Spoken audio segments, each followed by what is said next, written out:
বন্ধুরা, তোমরা তো অনেক মাছের কালিয়া, কাতলা মাছের কালিয়া, ভেটকি মাছের কালিয়া ইত্যাদি ইত্যাদি খেয়েছো। চিকেন কালিয়া খেয়েছো?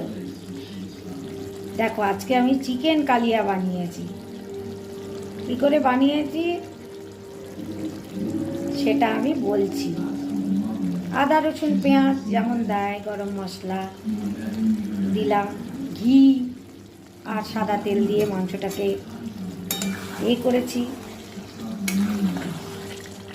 মাংসটাকে আর কি ঘি আর সাদা তেল দিয়েছি মাংসে, আর ম্যারিনেট করেছিলাম আদা রসুন পেঁয়াজ কুচি কুচি করে কেটে দিয়েছি, তেজপাতা গরম মশলা, শেষে দিয়েছি কাজু বাটা, কিশমিশ বাটা, পোস্ত বাটা, সর্ষে বাটা, আর তার সাথে একটু কেশরি মেথি।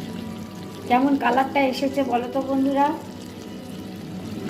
যদি ভালো লেগে থাকে আমার এই মাংসের রেসিপি, খেতে তো অবশ্যই সুন্দর হবে, তাহলে আমাকে লাইক করবে, এবং ফেসবুক থেকে যারা দেখছো তারা ফলো করবে, এবং ইউটিউব থেকে যারা দেখছো তারা সাবস্ক্রাইব করবে। ধন্যবাদ।